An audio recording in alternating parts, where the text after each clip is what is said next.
Bonjour, aujourd'hui on va vous parler de la zone benthique et des macroalgues. C'est la zone au fond des masses d'eau, de la côte, allant jusqu'à la dorsale océanique, qui comprend la couche sédimentaire et une zone juste en dessous de celle-ci, à contraster avec la colonne d'eau, qui elle est la zone pélagique.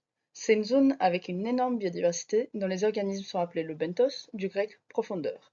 On retrouve des bactéries, des animaux tels que les polychètes, les cnidaires, les spongiaires, ainsi que des algues et des herbiers.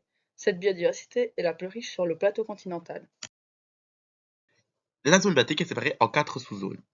Tout d'abord, la zone intertidale qui descend jusqu'à 200 mètres de profondeur. Et puis, la zone bathyale qui descend jusqu'à 2000 mètres de profondeur. Ensuite vient la zone abyssale qui descend jusqu'à 6000 mètres de profondeur. En deçà, la zone hadale est principalement dédiée aux fosses marines. La grande biodiversité de ces habitats est due au fort gradient de conditions physico-chimiques, offrant beaucoup de niches écologiques.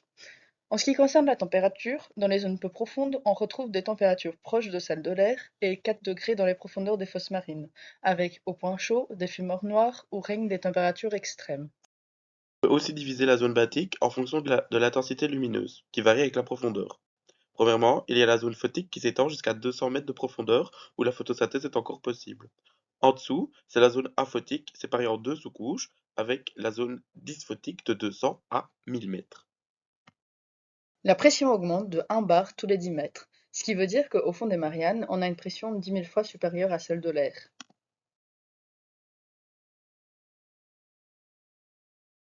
Parlons maintenant des macroalgues. Les macroalgues est un groupe polyphylétique qui regroupe des organismes photosynthétiques pluricellulaires dont l'appareil végétatif est visible à l'œil nu, notamment des organismes de l'embranchement des rhodophytes, chlorophytes et phaéophytes. Elles vivent le plus souvent sur un support rocheux, sauf la sargasse qui flotte et la calerpa qui s'accroche aux sédiments meubles, mais cette définition est assez imprécise, puisqu'on classe des unicellulaires parmi celles-ci, comme par exemple le nostoc, qui est un agglomérat de cyanobactéries.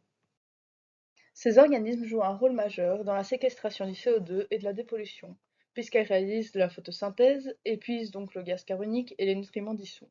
La diminution de la concentration du gaz carbonique diminue l'acidité de l'océan, ce qui oxygénise le milieu.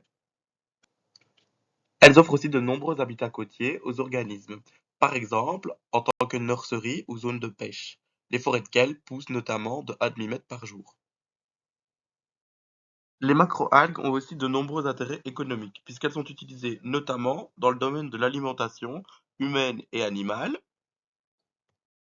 ensuite en tant qu'engrais et biocarburants. Pas de nombreux produits dérivés sont utilisés dans d'autres champs d'application, comme par exemple en médecine ou en biochimie. Merci Merci de de nous nous avoir avoir écoutés. écoutés.